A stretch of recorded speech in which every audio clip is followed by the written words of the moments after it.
Good evening, everyone.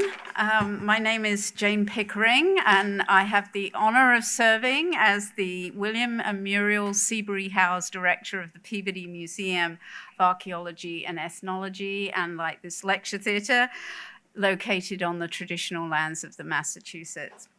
And it's my great pleasure to welcome you to this evening's special event, celebrating the opening of our newest exhibition, Castaway, The Afterlife of Plastic, which I actually popped upstairs to see earlier today and is amazing, as you guys will all see. Castaway showcases the work of Trez, an art collective formed by Ilana Blotivnik and Rodrigo Vina, recipients of the Peabody Museum's 2016 Robert Gardner Fellowship in Photography.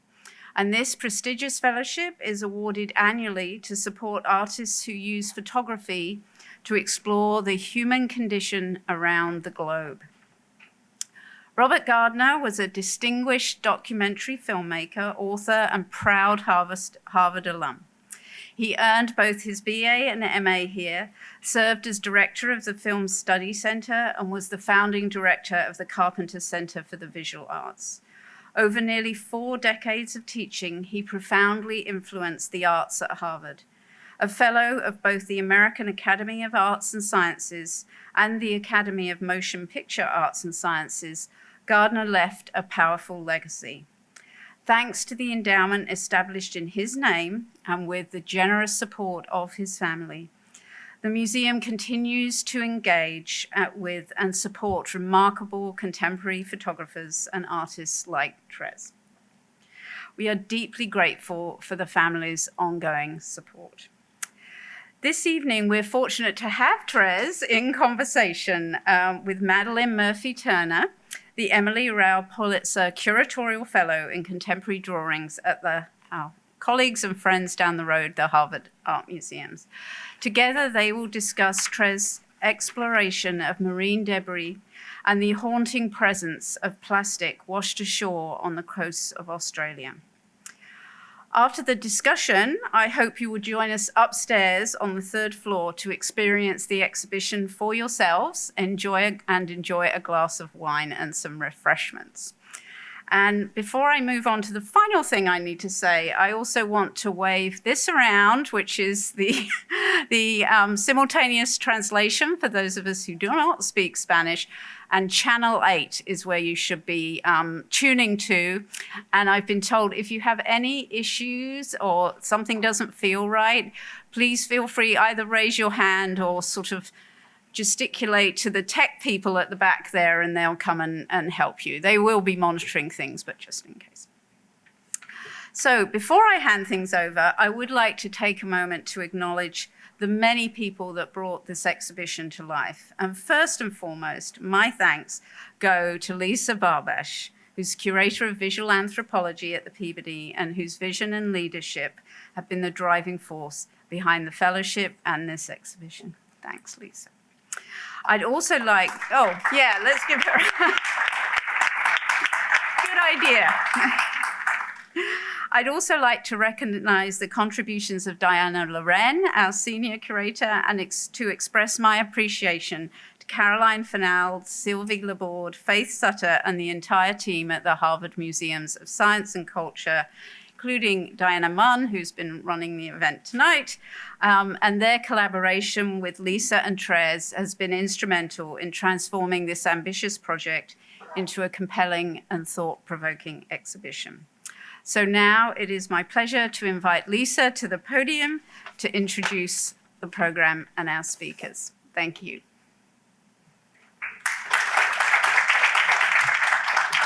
As Jane just noted, the task of the Robert Gardner Fellows in Photography is to explore the human condition anywhere in the world. And what could be more revealing about humans than their trash? The garbage of peoples of the past has long been a subject of investigation for archaeologists.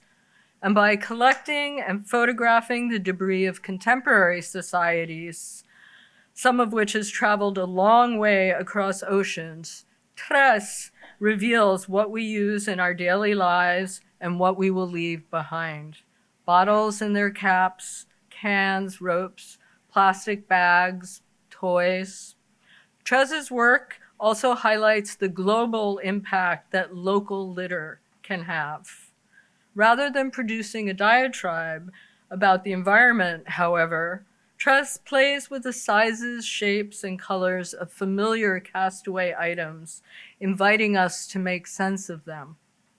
In their images, we see relationships among natural and manufactured materials, some as disparate as a knot of tree branches and a frayed rope, a decaying bottle cap, and an unusual moon or planet. The images are startlingly beautiful. This, though, can leave us a bit disoriented. What are we supposed to do? What are we supposed to make of the aesthetics of decay? And that will be a topic of conversation today, among many others. What we do learn is that trash is enduring, pervasive, and ubiquitous. Ilana Boltvinnik and Rodrigo Viñas formed the art collective Trace in 2009 in Mexico City. Their work has been exhibited in North and South America, Europe, and Asia. Trez represented Mexico in the 13th Biennale of La Habana in Cuba.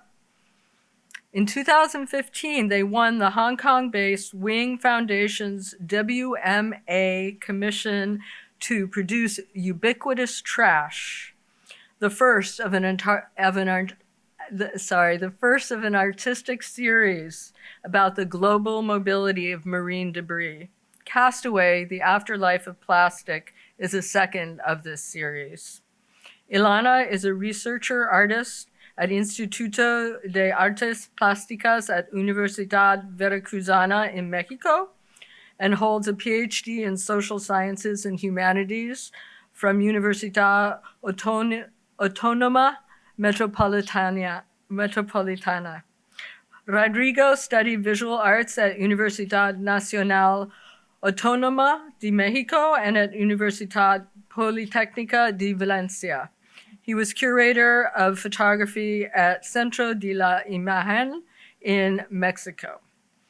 Our moderator, Madeline Murphy-Turner, who speaks Spanish much better than I do, is the Emily Rao Pulitzer Curatorial Fellow in Contemporary Drawings at the Harvard Art Museums.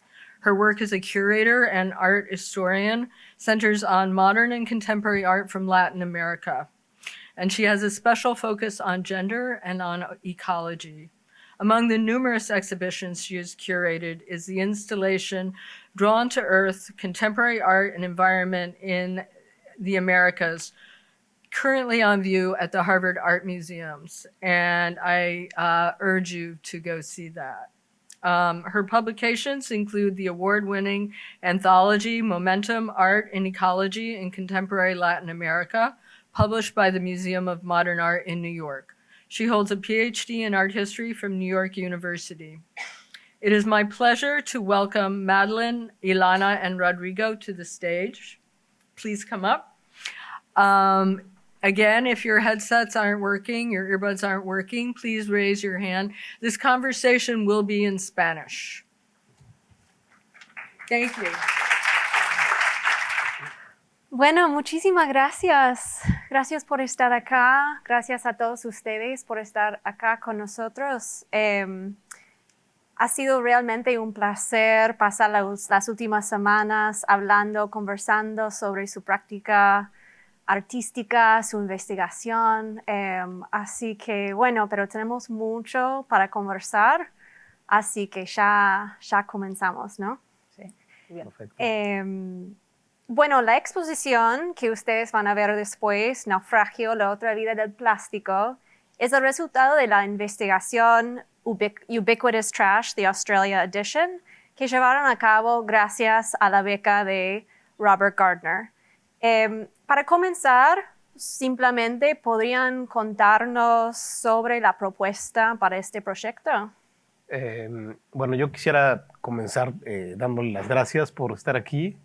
Es un privilegio y un honor llevar a cabo esta beca y trabajar con todos ustedes.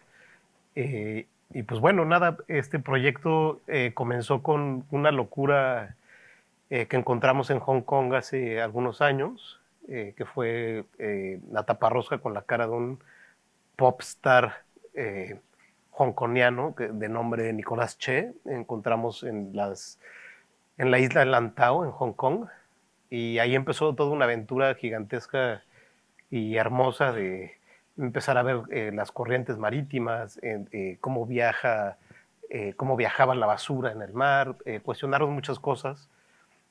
Y básicamente, para no extenderme en el proyecto tanto de Ubiquitous Trash, por las corrientes, por algunas simulaciones que hicimos con el Instituto de Oceanografía y Limnología de la UNAM en México, vimos que esta taparrosca que encontramos en Hong Kong podía haber terminado en dos lugares posibles, una en Hawái y la otra en Australia.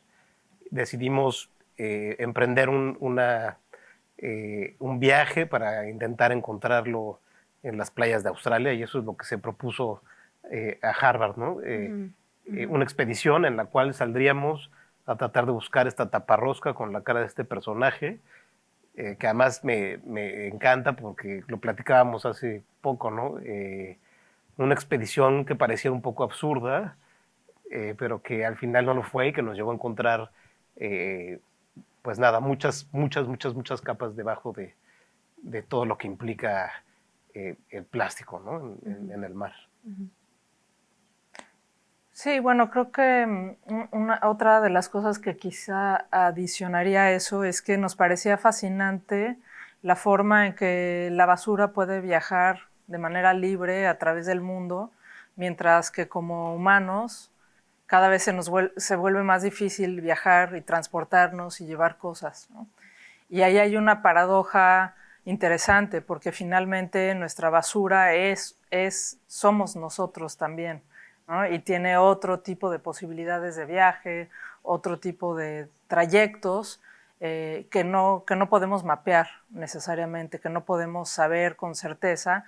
Y la plataforma artística, como un método de investigación para emprender una contraexpedición en búsqueda de algo tan absurdo como una taparrosca, pues eso permite develar, pues permite explorar abiertamente estas contradicciones, ¿no? Con las que existimos de alguna manera. Claro, claro.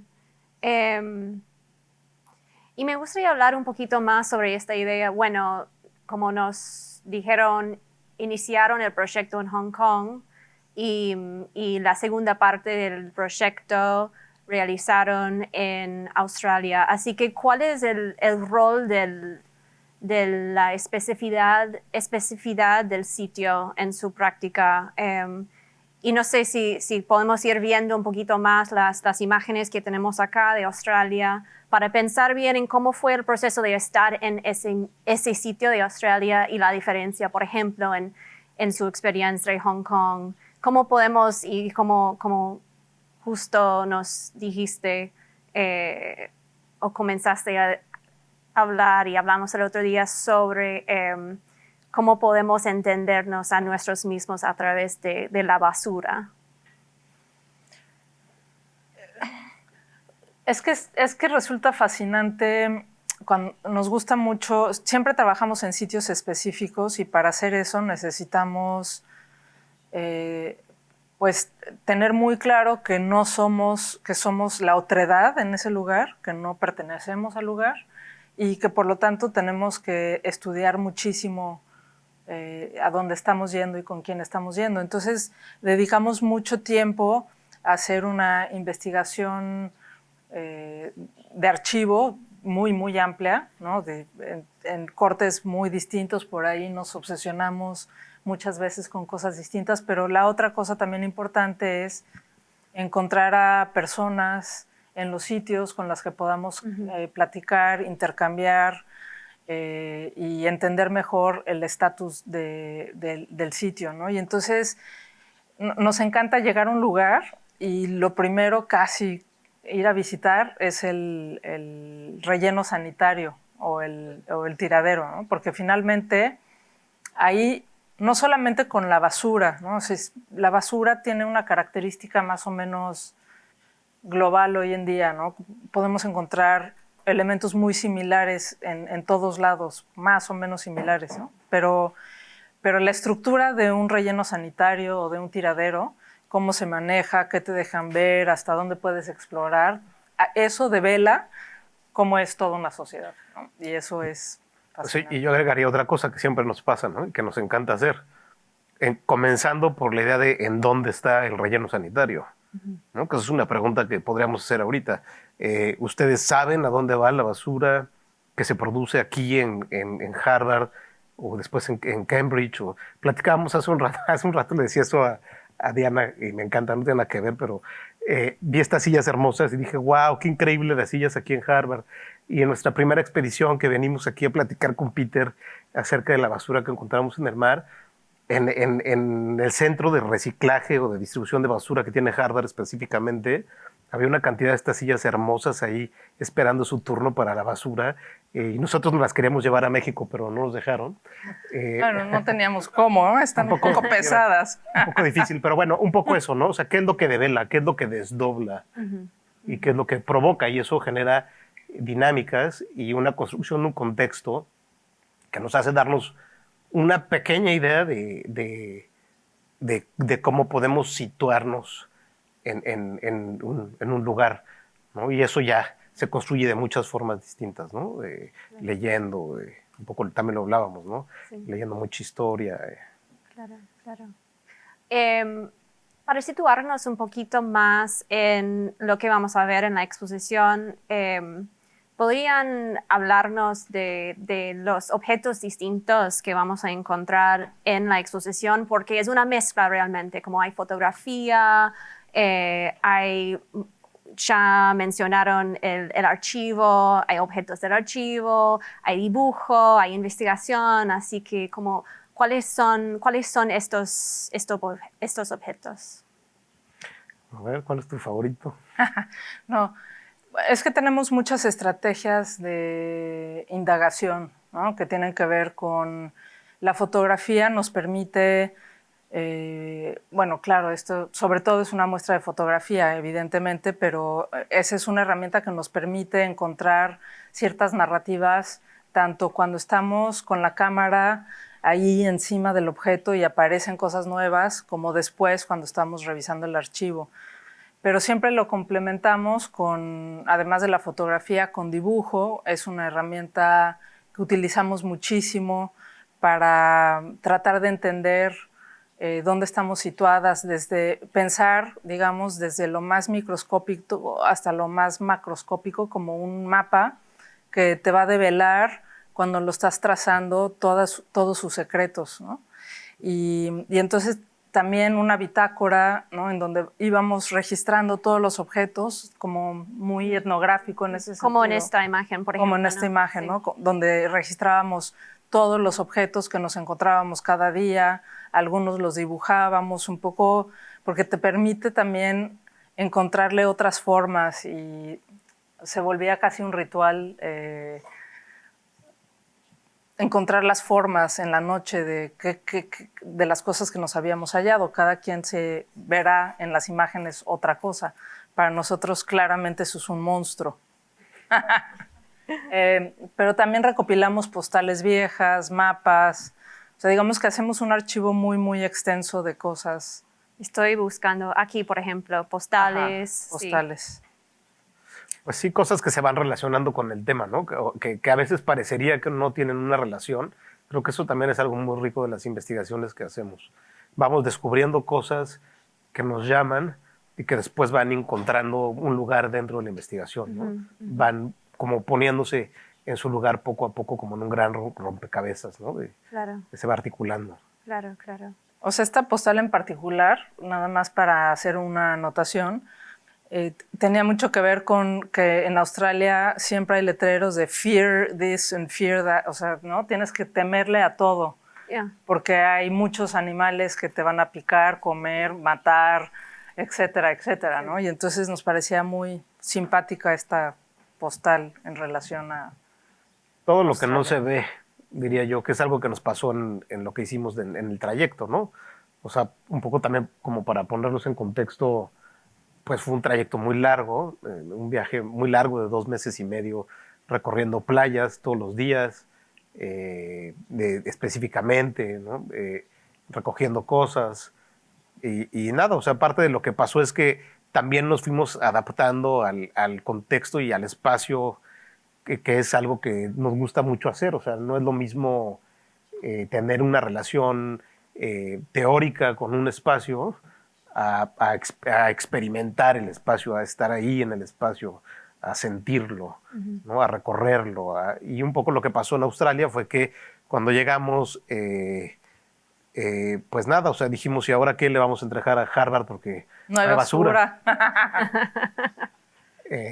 Pero lentamente, pues nos fuimos, a mí me encanta decir esto desde que fuimos, o sea, fuimos convirtiéndonos lentamente en inuits, en el sentido en el que podíamos ver toda una gama no de un blanco, sino de muchos blancos, ¿no? Eso es lo que el contexto nos dio, fue la posibilidad de poder encontrar cosas que hasta hoy,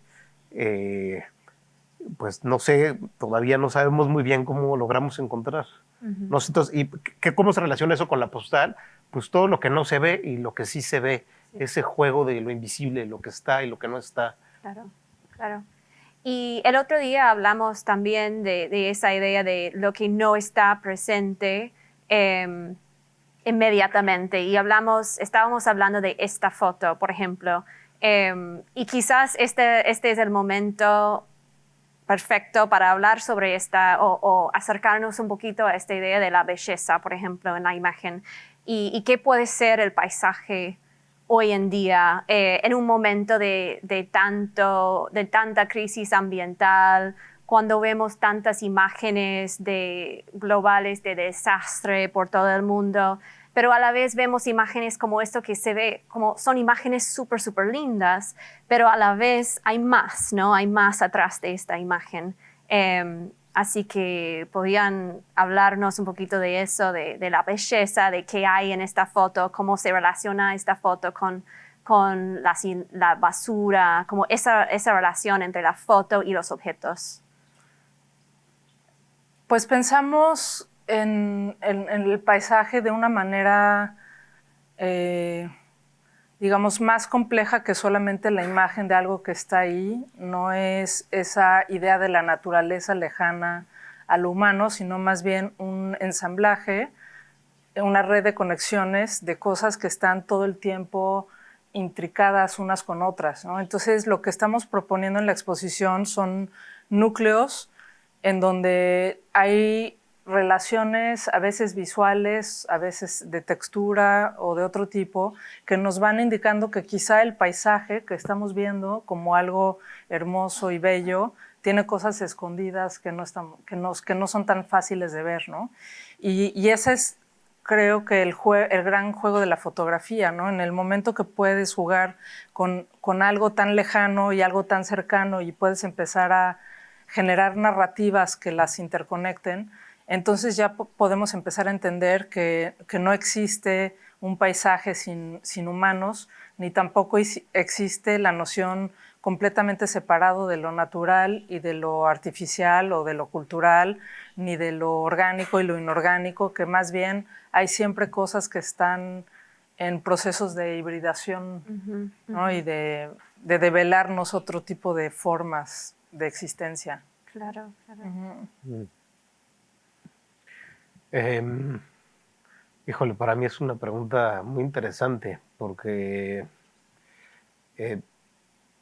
es una forma de encuadrar o de extraer una parte del mundo desde una perspectiva muy específica. Y claro, o sea, esta cosa del embellecimiento, ¿cómo se puede embellecer algo que no es lindo, que no es bello, ¿no? ¿Cómo es eso posible?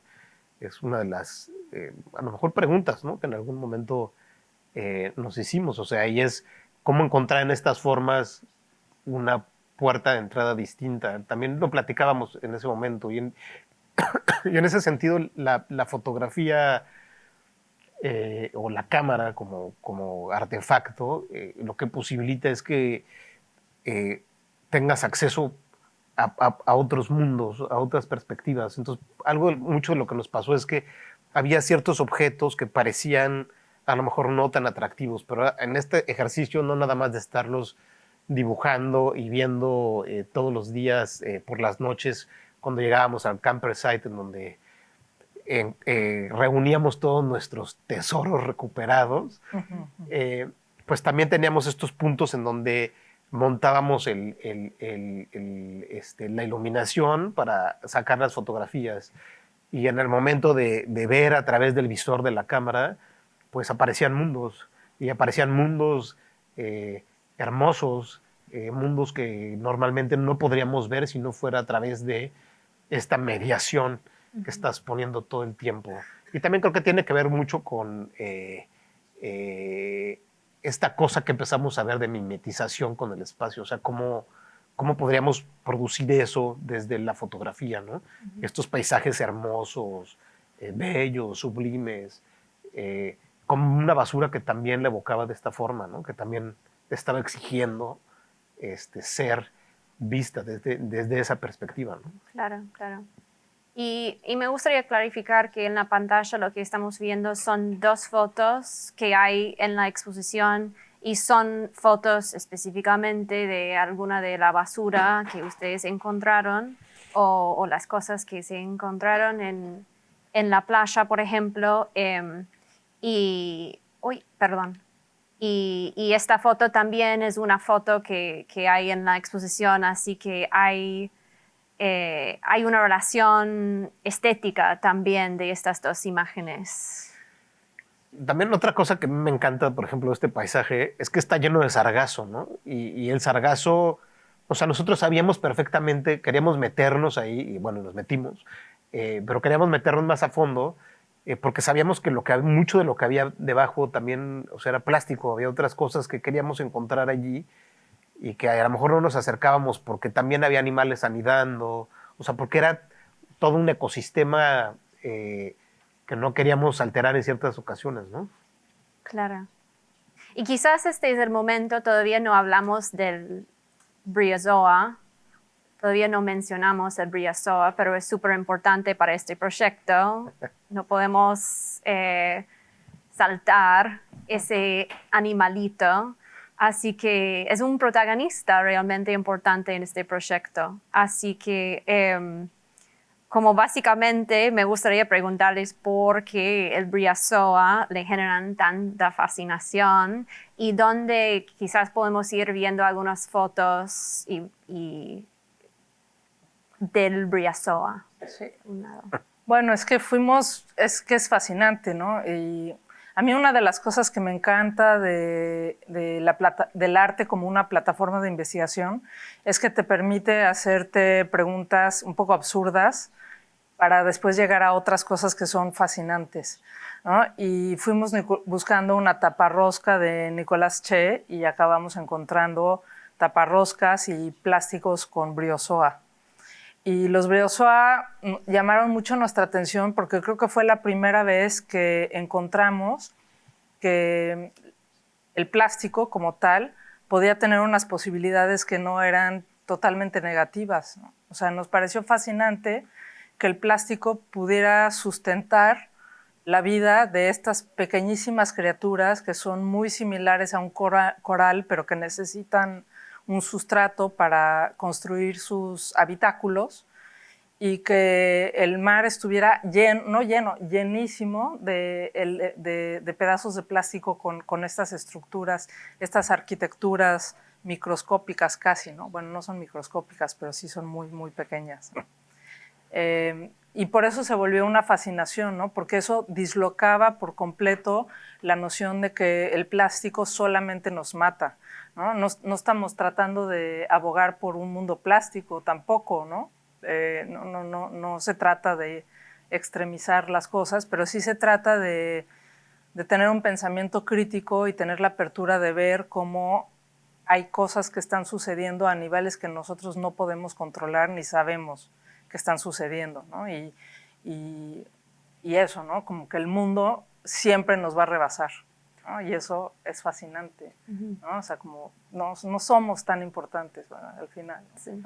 O sea, la fascinación también fue porque, o sea, empezamos, regreso un poco a la idea, o sea, cuando digo que nos convertimos en una cierta especie de inuit, es que empezamos a encontrar basuras completamente cubiertas por las estructuras que crean los briozoas. Entonces, eso pues fue fascinante, ¿no? O sea, ver cómo se iban apropiando de otro espacio para construir sus propias casas. Y eso, pues nada, fue cada vez creciendo más porque en este agacharse constantemente a recoger algo del suelo, que en México llamamos pepenar, ¿no? El que se agacha y selecciona algo del suelo, es una palabra náhuatl. Y en ese seleccionar siempre nos agachábamos y siempre pensamos, híjole, ojalá que sea una basura, porque la hibridación era tal que nos agachábamos 50 veces y 25 era una cosa de la naturaleza y las otras 25 era una cosa cubierta por briozoa, ¿no? Entonces era como esta fascinación era como querer ver más todo el tiempo cómo estaba, cómo eran estas formas, cambiaban, qué tipo de animal vive en él, qué es lo que produce, por qué está creciendo en el plástico, en dónde vive, o sea, una serie de cuestionamientos que nos llevó a descubrir que hay una sociedad del briozoa. O sea, hay todo un conjunto de personas que estudian profesionalmente y dedican sus vidas al briozoa. Es increíble. Bueno, y otra cosa más también, ya para no alargarnos tanto con el briozoa, pero eso nos llevó a la teoría del bisfenol A, que supuestamente el plástico, después de un cierto tiempo en el mar, suelta una sustancia que es este bisfenol A que es tóxica. No pudimos comprobar la teoría, para eso estábamos ahí metiendo ahí la mano duro con Peter, pensando cómo podíamos hacer para comprobar esta cosa, ¿no? De que donde construyeron su casa y viven, ¿no? Posibilita vida el plástico, pero después la teoría era que ese mismo plástico soltaba este líquido que mataba lo que había alrededor. Entonces se nos hacía una metáfora súper potente, muy interesante, ¿no? No pudimos comprobar la teoría, pero bueno, la fascinación ahí la tenemos. Y podemos hablar con estas imágenes. ¿Nos podían explicar exactamente qué estamos viendo hablando de los briozoa? ¿Cuáles son estas imágenes? Para explicar al público un poquito más qué exactamente es. ¿Dónde vemos los briozoa? Tú sabes la especie, ¿no? Sí, bueno, en su lado derecho, me parece, lo que están viendo es una taparrosca, que en realidad es de este tamaño, que está totalmente cubierta de briozoa de una especie muy particular que se llama Gelea eburnea, y tiene algunas otras especies ahí. Pero lo que es fascinante es que lo único que nos puede indicar que eso es un plástico es la forma, ¿no? Porque finalmente todo lo demás ya está completamente colonizado con estos pequeños bichos, ¿no? Y entonces van generando estructuras y también tienen una división técnica del trabajo. O sea, esto es su casa y adentro viven estos pequeños bichos, criaturas que salen y recopilan cosas del medio ambiente. Como ¿no? barnacles. Ajá, son como... Sí. No sé cómo llamarles. Sí. Y es eso, ¿no? Y esta imagen en particular me parece a mí muy importante porque nos seguimos preguntando cómo la arena era de ese mismo color y no sé cómo la pudimos ver, pues, o sea, no lo sé. Y al lado están los anillos de Saturno. Ajá, exacto. Sí. Sí. Ya. No, es que las obras en la exposición tienen nombres increíbles. Los títulos de las obras son súper divertidos. Es impresionante ver la manera en que ustedes están viendo otros mundos, otras imágenes dentro de estos objetos. Y creo que el otro día ustedes usaron la palabra arquitectura también para hablar de las estructuras de los bryozoas que estamos viendo acá en las taparroscas también. Me fascina cómo es un estilo de casa, de arquitectura que está viajando por muchos países. Y quería hablar sobre estas imágenes también. Son otros objetos que están en la exposición, pero son de la colección del museo de acá. Así que nos hablarían de estas. Pues sí, bueno, algo que nos encanta hacer es investigar, ¿no? Y pues nada, aquí tienen unas joyas increíbles, entonces qué mejor pretexto, no teníamos mejor pretexto para venir y meternos a los archivos de Harvard a ver todo lo que tenían que habíamos investigado previamente para ver también qué relación podíamos establecer con lo que ya tenían acá, ¿no? Y fue una sorpresa muy grata encontrarnos en el Museo de Zoología Comparativa con muchas piezas de una expedición australiana en donde trajeron briozoas, pero hace 200 años, ¿no? Ver también imágenes, ¿no? Hay un par de imágenes en la exhibición de Alexander Agassiz en donde pisamos los mismos lugares. Y eso nos hizo pensar de muchas formas distintas, ¿no? En realidad nos movió mucho y profundamente, ¿no? Nos llevó a revisar también parte de la bitácora y sobre todo de su viaje a Australia al Coral Reef. Encontramos especies como las nuestras y también, o sea, bueno, y esto es parte de lo que estamos viendo acá, ¿no? Algunas piezas que seguramente fueron recopiladas durante esa expedición, pero también, por ejemplo, estuvimos en el Loeb, en la biblioteca Loeb, buscando muchísimas cosas de camuflaje, ¿no? Estábamos con el mimicry, el camuflaje y cómo viene del arte y también pues tenían unas joyas ahí de libros que nos permitieron continuar con mucha de la investigación, ¿no? Bueno, y también como irle dando una vuelta, o sea, ir generando estas relaciones que no nada más es por lugar, sino desde dónde y para qué y cómo se hacían las expediciones y cuáles eran las diferencias y cómo nos podíamos ubicar nosotros ante eso, ¿no? Claro, claro. Y ahora viendo estos objetos históricos en la colección acá en el Museo de Zoología Comparativa, gracias. Me hace pensar en la diferencia entre estos briozoas y los que ustedes encontraron en su investigación, que realmente son, como hablaron, son mucho más híbridos, ¿no? Es como estos objetos realmente, para mí, desafían completamente cómo pensamos en la yuxtaposición entre lo natural y el inorgánico, por ejemplo, orgánico o inorgánico, porque este realmente es un objeto que es un conjunto de todo, es un conjunto del plástico, de los animales, así que es un estilo de, no me acuerdo la palabra en español, cyborg, ¿no? Es una mezcla de todo. Y me hace pensar, y es una pregunta más amplia, pero ¿qué nos cuenta en este caso la basura sobre el estatus de esa división entre el humano y el no humano hoy en día?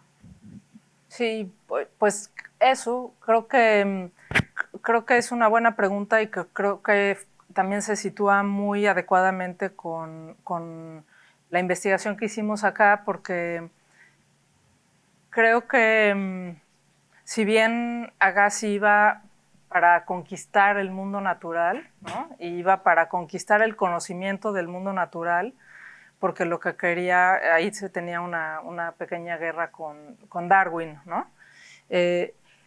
Nosotros, o sea, como que ahí nos gusta mucho pensar más bien que lo que nos encontramos nosotros tiene que ver con algo que crece y que al mismo tiempo va en contra de lo que estaba haciendo Agassi, ¿no? Y eso tiene que ver con pensar la idea de una...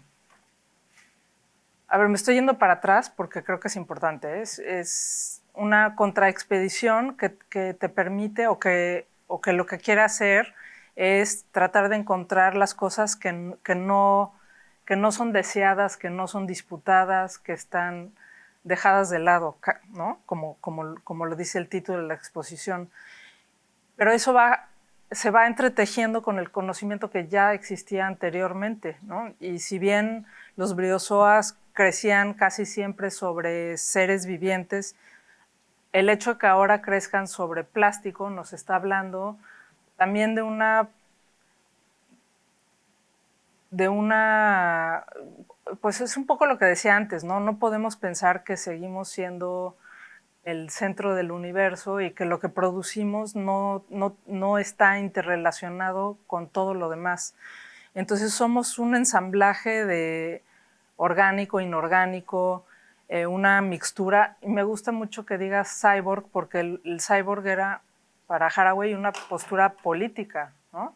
Una postura política para deshacer las dicotomías entre lo bueno, lo malo, lo humano, lo no humano, ¿no? Y creo que de eso se trata un poco, ¿no? De encontrar que estamos interrelacionados y mezclados de formas siempre inesperadas, ¿no? Y que siempre nos podemos volver a sorprender con todo lo que está sucediendo en el mundo y con tener pasión por ir a mirar las cosas con detalle, investigarlas a fondo y darte cuenta que somos híbridos, Sí. ¿no? Todos, todo. No, de acuerdo. No. Mencionaron varias veces Agassi, Louis Agassi y su hijo Alexander Agassi, quien los dos fueron involucrados con el Museo de Zoología Comparativa. Así que me gustaría mostrar esta imagen, una reproducción que está en la exposición, y también pensar a la vez más en esta palabra que usaste justo ahora, contraexpedición, y reflexionar un poquito más sobre el uso de esa palabra. Como sabemos hoy, estas exposiciones que hicieron Alexander y Louis formaron parte de un proceso básicamente científico, que como también entendemos hoy en día, todo este concepto de una exposición llevada a cabo por blancos euroamericanos hacia el sur global está profundamente vinculado con procesos de colonización. Así que teniendo todo esto en cuenta, me gustaría preguntarles para hablar más sobre este tema de contraexposición. ¿Cómo están pensando en esta palabra en relación a Agassi? Y cómo ustedes están dándole la vuelta a esta historia violenta de los dos, el padre y el hijo, de exploración y explotación. Pues creo que lo primero tiene que ver con saberse externo y saberse del sur y saberse que lo que estás buscando no es para extraer y no es para dominar, sino que es una forma, es una contraexpedición porque no es una acción para obtener recursos, ¿no? Yo, sí, ¿no? O sea, me trabo un poco porque creo que es un tema muy delicado y que se puede confundir y por eso es importante el uso de eso, o sea, pensar que nosotras somos del sur global, ¿no?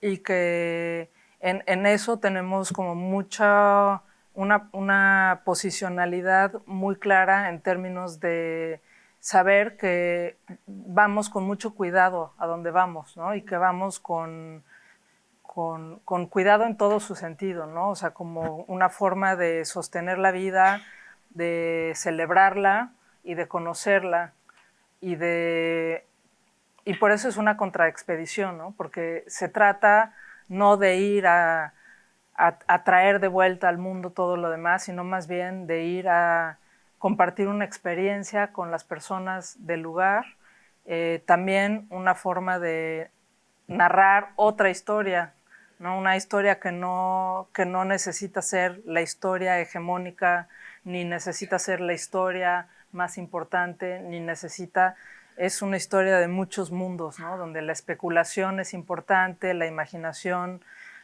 también, ¿por qué no?, la diversión que hay en el cuidado con y para las cosas que nos encontramos, ¿no? Entonces, es una actitud, ¿no? Hacer una contraexpedición, creo yo, ¿no? Que es eso, andar con mucho cuidado y con mucha pasión y con mucho amor. Sí. Pues sí, darle un poco o sea, como tratar de verlo desde el punto de vista, desde un punto de vista distinto, vaya, ¿no? Desde algo que no, o sea, un poco como, o sea, todo lo que, sumando a todo lo que dijo Ilana, o sea, fuimos en busca de una taparrosca con la cara de un pop star hongkoniano, con todo lo que es, o sea, que no va a establecer una hegemonía, ni va a establecer, o sea, es un poco jugar también con eso, desestabilizar las posturas desde donde se genera el poder, el conocimiento, desde dónde viene, ¿no? Un poco para evidenciar que también se puede jugar, ¿no? Que también se vale operar desde allí y que estas desestabilizaciones también producen conocimiento, pero desde un lugar muy distinto, ¿no? Que no es esta cota de poder. Sí, sí. ¿Nos hablarían de esta foto, de esta imagen que está en la exposición y por qué la eligieron? Pues nos encontramos con esta joya ahí que está, es un negativo sobre vidrio. Es hermoso. En el Museo de Zoología Comparativa. Es hermosa, o sea, nos sorprendió muchísimo ver las fotos. Esta es una foto en donde tenemos una foto exactamente igual. No sé si sea el mismo lugar, pero es la misma región en donde la tomamos. Y así empezamos a encontrar estas coincidencias con Alexander Agassiz, ¿no? Lo incluimos porque no se alcanza a ver muy bien aquí en el monitor. Hay una parte que está quemada, no sé si es por el tiempo o por la exposición en donde se hizo la foto, que hace una relación con una de las taparroscas que tenemos en la exhibición, ¿no? Que es la titulamos una luna para Méliès, creo, no, el Bon Voyage, no me acuerdo, esta película de Méliès que es súper bonita, ¿no? Donde está la luna y entonces, bueno, tenemos esa imagen y nos hacía como mucho sentido también. Que la luna fuera un hoyo. Sí, o sea, jugar con estas relaciones, o sea, algo que van a encontrar mucho en la exhibición, son no nada más relaciones de color, de forma, sino que tienen muchas capas de lectura visualmente, ¿no? Entonces, no nada más hay núcleos, o sea, porque hay pequeños núcleos, pero hay pequeños núcleos que se conectan con otros núcleos más. Que se desdoblan, este es uno, ¿no? Entonces hay una relación con la luna, pero hay una relación con la historia. Estamos viendo una expedición de hace 200 años al mismo lugar, ¿no? Que viene de la misma institución, pero estamos viendo las cosas que se han encontrado ahí, pero también puedes ver las cosas que se encontraron hace 200 años, algunas cosas allí. El cambio de la perspectiva, el cambio de cómo se pensaba el mundo. Claro. Y eso es algo con lo que estamos jugando todo el tiempo que nos encanta, ¿no? Claro. El objeto, la representación del objeto, la imagen del objeto, como todas estas capas que se pueden ir leyendo y que yo los invitaría que si tienen tiempo, no nada más hoy, sino que después puedan regresar y estar ahí un rato, porque es muy rico la relación conceptual y visual que hay dentro de la exhibición, ¿no? Sí, claro. Me gustaría hablar sobre el tema de la migración, que es muy importante en el contexto de su proyecto. Y estoy buscando estas fotos de Australia, porque me gustaría saber cómo ustedes piensan la basura en relación con la movilidad, el movimiento, la circulación y la migración. Muchos de los objetos que hay en la exposición realmente han viajado grandes distancias, cruzando fronteras, de una manera que estamos viendo hoy en día en los Estados Unidos y en otros países también, resulta cada vez más peligrosa y prohibida para muchas de las personas más vulnerables, ¿no? Así que nuestra movilidad, estoy pensando mucho en nuestra movilidad como humanos y cómo está controlada realmente hoy por leyes y regulaciones. Así que en el contexto de este proyecto, viendo el movimiento de la basura, ¿cómo se relaciona su enfoque del movimiento de la basura con estos temas políticos contemporáneos sobre la migración? Pues es que esa es la gran paradoja de nuestras vidas contemporáneas, ¿no? Que nuestros objetos viajan libremente, no solamente nuestros objetos, tenemos también un montón de especies que viajan a través de, ¿no? Se meten en el barco, se adhieren por abajo al barco, digamos que el mundo se mueve, ¿no? Y la gran paradoja es que cada vez es más difícil para los humanos movernos y cada vez hay más categorías y restricciones sobre quién se mueve y cómo, mientras que los objetos siguen circulando de maneras muy obvias y muy inesperadas. O sea, resulta que la mayor parte de la mercancía del mundo se sigue moviendo en barco como hace miles de años y que en esos viajes pues están otra vez cruzándose cosas, o sea, como que resulta absurdo lo que está pasando en el mundo básicamente, ¿no? O sea, ¿cómo es posible que los objetos tengan esa libertad, esos objetos que nosotras mismas creamos y que de repente cada vez sea más difícil para un humano poderse mover donde le parezca conveniente moverse, pues, ¿no? Donde quiera y pueda, o no, digamos que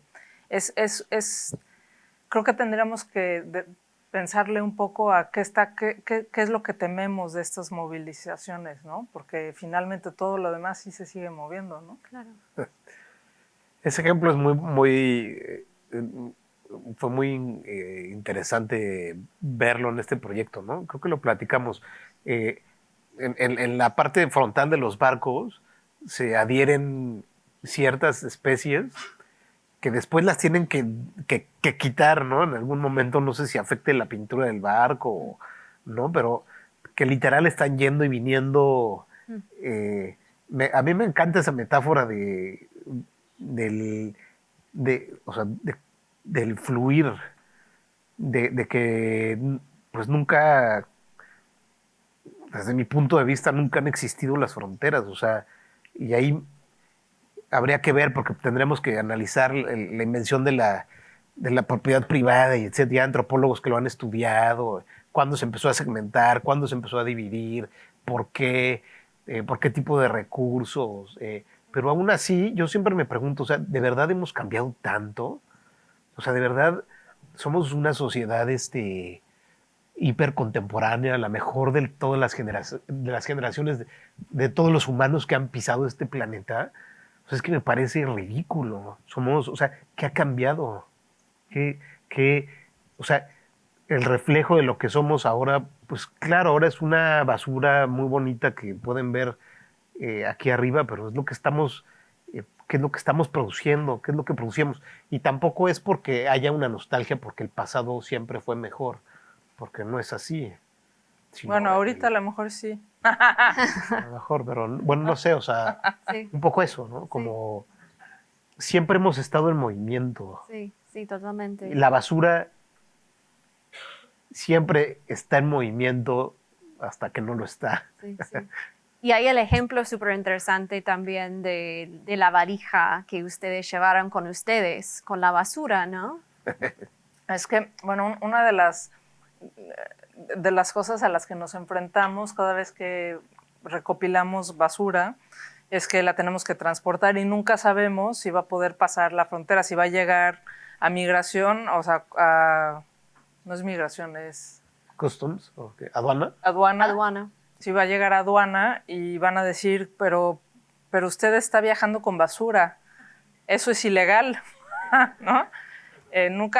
Nunca sabes, ¿no? O sea, podría suceder, ¿no? Entonces, por eso tuvimos que tomar las fotografías en un camper van y hacer un set ahí, ¿no? O sea, fue muy complicado porque siempre tenemos que registrar todo antes de irnos, pero es que es cierto, ¿no? O sea, finalmente nunca nos han parado, siempre hemos viajado con maletas literalmente llenas de basura y que nos preguntan en aduana qué traen y decimos basura. Ya la etiquetamos, ya le ponemos a esa basura de Australia, compramos una maleta así grande, hermosa, y le pusimos una estampa así gigante que decía basura. Y la mandamos así por abajo. Sí. A ver qué pasa, a ver si no nos la quitan. Y otro ejemplo que es hermoso, híjoles, ahorita dudé porque obviamente aquí hay gente del consulado mexicano, pero hace muchos años, con la valija diplomática que hay entre países, tuvimos una exhibición en Dinamarca. Y literal lo que fuimos a hacer fue ir y vender basura en Dinamarca, pero teníamos que mover la basura. Y entonces era un problema porque no podíamos perder la basura porque si no, no había pieza. Sí. Y entonces por ahí el cónsul en Dinamarca dijo, pues mandémosla por valija diplomática. Entonces fue hermoso porque venía una maleta con las etiquetas de maleta diplomática. Increíble. Llena de basura. Llena de basura pasando de un lado del mundo al otro. Como la basura más privilegiada del mundo, ¿no? Sí. Si no necesita pasaporte, nada. Llegó allá increíble. Qué y luego de regreso a México, claro, ¿no? Cuando la llevamos a México. Y era muy curioso porque siempre la quieren tirar, ¿no? Entonces cuando la abrieron en la embajada decían, pero esto es basura, o sea, ¿por qué no están mandando basura de Dinamarca? Sí. Hay que tirar a la basura. Estuvieron a punto de tirar a la basura, Sí. pero en el caso de Australia sí llegó a México. La tenemos todavía ahí en nuestra bodega. Sí. Bueno, creo que ya la hora para tomar preguntas del público, ¿no? Me imagino que hay mucha gente con preguntas, consultas, así que ¿hay alguien con el micrófono acá? ¿Hay alguna pregunta? Acá. ¿Y se puede hacer la pregunta en inglés o español? Muchas gracias. La basura que ustedes encuentran mucha es como la basura de toda la vida, las tapas de plástico, los cartones. ¿Encontraron o cuál es su postura ante la basura tecnológica? Pues tenemos toda una pieza sobre basura tecnológica, que no es esta en particular, porque siempre hay basura tecnológica. Es un problema también, un poco hablando de el norte global y el sur global, que bueno, son términos que a mí no me acaban de convencer por completo, pero bueno, se desecha muchísimo más en el norte y se procesa en el sur, ¿no? Se recicla también más en el sur. Y se recicla de una manera muy invasiva a la salud y muy tóxica, y sin muchas herramientas para hacerlo, ¿no? Entonces, la basura tecnológica es uno de los problemas más grandes del mundo hoy en día, y sobre todo porque pone en riesgo la vida de muchas personas, y sobre todo porque es obsolescente, o sea, están programadas, hay una obsolescencia programada en la tecnología, ¿no? Entonces, es hipertóxica. O sea, en Australia, por ejemplo, encontramos unos tambos así muy grandes. Debemos de tener por ahí las fotos. Una playa hermosa, que era así gigantesco, que decían Mitsubishi Corporation. Y era así una... No me acuerdo cuáles eran los químicos. Ahí tenemos la imagen por allí, ¿no? Entonces, cuando te empiezas a encontrar con estas cosas, que eso, pues, en realidad es un recipiente de algún químico que tiraron al mar, ¿no? Pero también de ciertas cosas que son hipertóxicas, ¿no? Que encontramos en Hong Kong o en otras partes del mundo que no te podrías ni imaginar. O sea, y yo sí me los imagino así diciendo, ¿qué hacemos con esto ahí en el barco? No, pues vamos a tirarlo aquí porque entonces ya lo hacen ahí a un lado, lo tiran y entonces siguen con su camino, ¿no? Pero es un problema gravísimo. En nuestro país es un problema muy grave también. Y podríamos hablar horas porque tiene que ver con extractivismo y los 3 grandes metales que ahora todos tenemos en nuestros teléfonos, de dónde se explota, cómo se explota. Y eso, de hecho, hace un loop interesante con otra de las cosas que habíamos planteado, porque también muchos de los metales que se usan ahí ya son aleaciones, y muchas, no solamente los metales, también otro tipo de materiales, y entonces recuperar o retroceder, o sea, ya las aleaciones se vuelven muy complicadas en separar. Súper complejo. Entonces, es un problema muy grande. Se llama No Quiero Oro ni Quiero Plata, el otro proyecto. Thank you so much for such a wonderful work and sharing this with us today. It really inspired a lot of feelings in me as a climate educator, and I think personally, when I look at climate change as an issue, there are always a lot of mixed feelings, right? There's a lot of people experience these kind of feelings. Like if you look at a pile of garbage and smell it, it just makes you feel, depressed and angry and frustrated. And then you kind of don't want to think more about it, or, let alone photographing it. So, but then of course, as advocates, we then find other reasons to be optimistic. So I am really curious about, because you describe your process of choosing from the things that you collect from the beach and then deciding which ones to photograph. So I wonder what kind of emotions that you experienced in this process, just having your own identities and your own values like all of us do.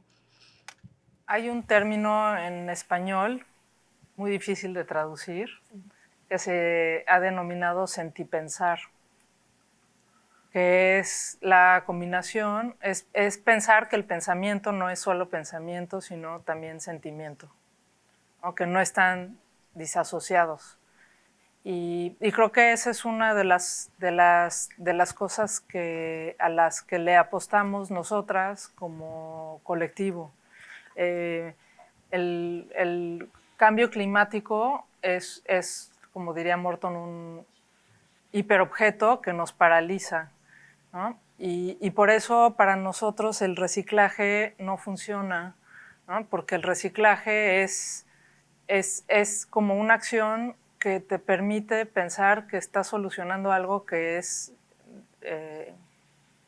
inabarcable.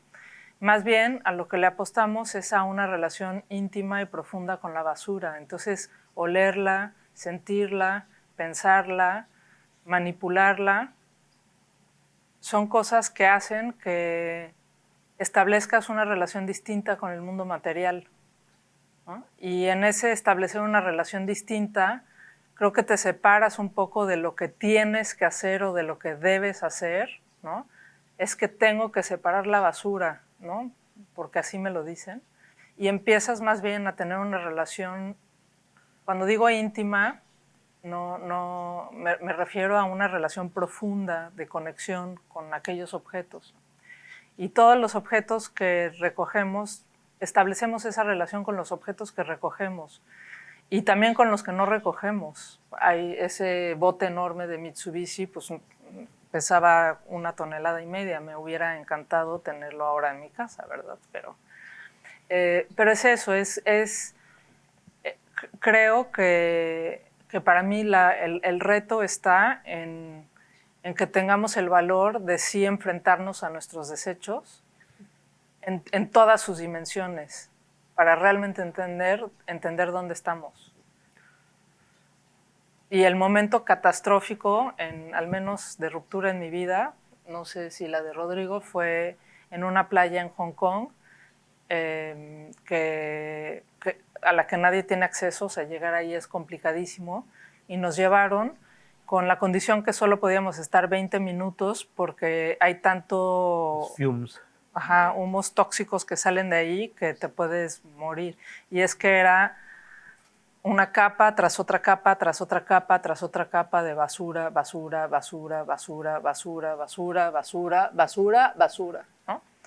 Y ahí es donde comprendí que, o sea, lo fundamental estaba en que tienes que enfrentarte a ese tipo de cosas para adquirir otro nivel de compromiso con el mundo. No sé. Sí. No sé, siempre es difícil. O sea, para el cuerpo pues, es difícil, ¿no? No nos gusta lidiar con nuestros desechos. Esa es la realidad, aunque antes teníamos una relación muchísimo más cercana con ellos. No quiero, no sé cómo decir esto sin que suene tremendamente asqueroso, pero pienso, por ejemplo, en los excusados que utilizan o que utilizaban los alemanes, ¿no? Cuando tú haces del baño y están ahí para que revises tus heces, como los animales, como el animal que somos, ¿no? En donde puedes ver si tienes parásitos, si tienes sangre, o sea, y esa relación se ha dislocado, esa relación se ha perdido. Los muladares, ¿no? Igual al interior de las ciudades, era en un depositorio de desechos orgánicos en donde otras especies podían venir y comer de lo que dejábamos y terminar con eso. Pero claro, o sea, viene toda esta cosa de las infecciones y las pandemias, y entonces empezamos a dejar todo eso de lado, incluyendo los panteones. Los panteones, los cementerios estaban en medio de las ciudades. O sea, todas esas relaciones que nos molestan han sido separadas y hechas a un lado, incluyendo otras especies, ¿no? Porque nos sentimos, no sé, a lo mejor superiores. Y eso tiene que ver con la relación que establecemos con nuestros desechos también, obviamente. Y pues claro, es fuerte. Y ahí yo diría algo tomado de Oscar Calavia, de que la basura es un principio estructurante. O sea, estructura nuestras vidas, estructura nuestra sociedad. No hay una sola cosa que se haga en este mundo que no deseche algo, incluyendo otras especies. Y a partir de eso, entonces diría, claro, si así es, ¿cómo restablecer esa relación para tratar de tener una perspectiva distinta o tener...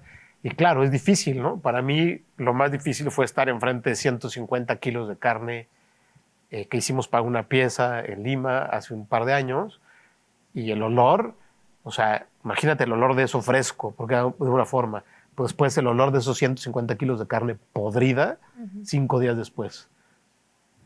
Y era súper fuerte, pero no puedes saberlo si no estableces una relación distinta para saber pues, qué puedes hacer o no, o si puedes lidiar con eso o no, porque también hay quienes no pueden lidiar con eso. Entonces es difícil. Tu pregunta es una gran pregunta, pero difícil de contestar. Sí. Bueno, hablando de comida, qué feo, ¿no? No, pero... Ya es el momento para terminar la conversación. Vamos arriba para ver la exposición y tomar una copita y tomar algo juntos. Muchas Así que gracias. muchas gracias, muchísimas Muchas gracias. gracias a ustedes.